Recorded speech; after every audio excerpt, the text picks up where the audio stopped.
জেলা বিএনপির আহ্বায়ক ও ৩০০ নম্বর বান্দরবান আসনের মনোনীত প্রার্থী সাচিংপ্রু জেরি বলেছেন, বাংলাদেশের প্রকৃত স্বাধীনতা ভোগ করতে হলে দেশনায়ক তারেক রহমান ঘোষিত ৩১ দফা দাবি বাস্তবায়ন করে রাষ্ট্রের কাঠামো সংস্কার করতে বিএনপিকে ক্ষমতায় আনতে হবে।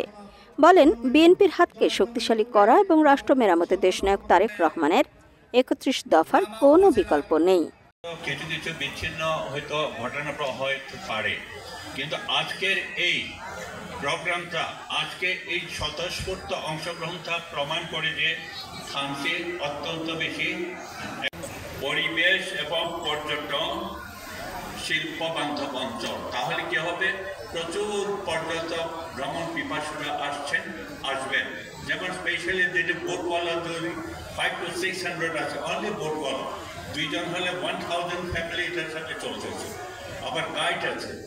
তাই আমি আমার নেতা কর্মী স্নেহভাজন সবাইকে রিকোয়েস্ট করব, যারা টুরিস্ট রাখবেন ওনাদেরকে একটু সুন্দরভাবে ভালোভাবে ওনারা যেন সুন্দরভাবে থাকতে পারেন, সুন্দরভাবে যেন প্রস্থান করতে পারেন, সুন্দরভাবে ওনাদের ব্যবহার করবেন এবং একটা কাউন্সেলিং করবেন রেসপেক্টিভ।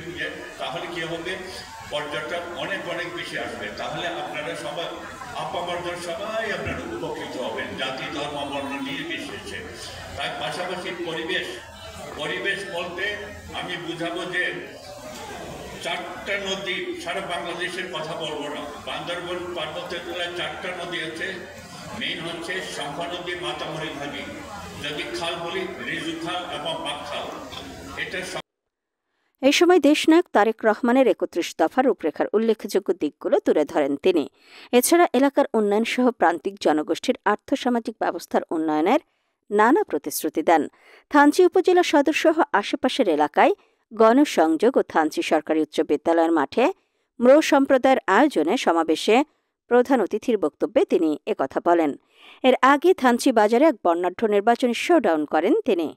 অনুষ্ঠানে জেলা বিএনপির সিনিয়র নেতা অধ্যাপক ওসমান গনি, সাসপ্রু মার্মা, ম্রো সম্প্রদায়ের নেতা খামলাই ম্রো, আব্দুল মাবুদ, জাহাঙ্গীর আলম সহ দলীয় নেতাকর্মীগণ উপস্থিত ছিলেন। সমাবেশে সংসদ সদস্য প্রার্থী সাচিংপ্রু জেরি ম্রোদের মাতৃভাষায় লেখা বিএনপির রাষ্ট্র মেরামতের ৩১ দফার লিফলেট বিতরণ করেন। সাচিংপ্রু জেরি বলেন, ৩১ দফা কর্মসূচিটা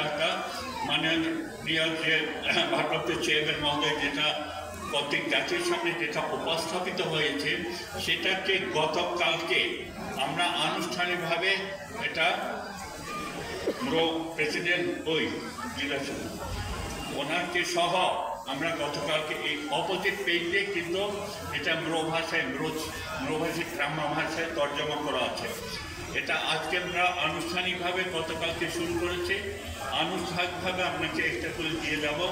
পাশাপাশি আমরা আরও মারমা ভাষা, বম ভাষা, আপনার চাক ভাষা এবং খিয়াং ভাষা যেটা আমাদের এখানে আছে, 4টা ভাষায় সহসা আমরা এটা তর্জমা করে ম্রো ভাষাকে ম্রোদের ভিতর দেওয়ার চেষ্টা করব, যাতে পাড়ায় পাড়ে গিয়ে সবাই যেন এটাকে নিয়ে উপলব্ধি করে এবং সেটাকে আপনারা বুঝতে পারেন যে আমাদের আগামীতে যে রাষ্ট্রনায়ক উনি কী করছেন, বাংলাদেশকে নিয়ে কী ভাবছেন, এটা আপনারা বুঝতে পারবেন। এই জন্য এটা খুবই গুরুত্বপূর্ণ। তাই আজকের এই শুভক্ষণে আমি মনে করি আজকে আপনারা যে কষ্ট করে আসছেন, এবং আমি মনে করি আবারও বলছি, ম্রো সাম্প্রদায়িক কমিউনিটিটা ছোট বড় বিভিন্ন, যেমন ধর আপনাদের ওখানে ওই যে আমি সেদিন ইয়েতে গেছি, কালীকদমে গেছি, পোয়ামুড়ি গেছি, রিজার্ভে আছেন, প্রচুর আছেন, আমি বহু জায়গায় গেছি। সুতরাং যতখানি আমি আবার আমার এখানে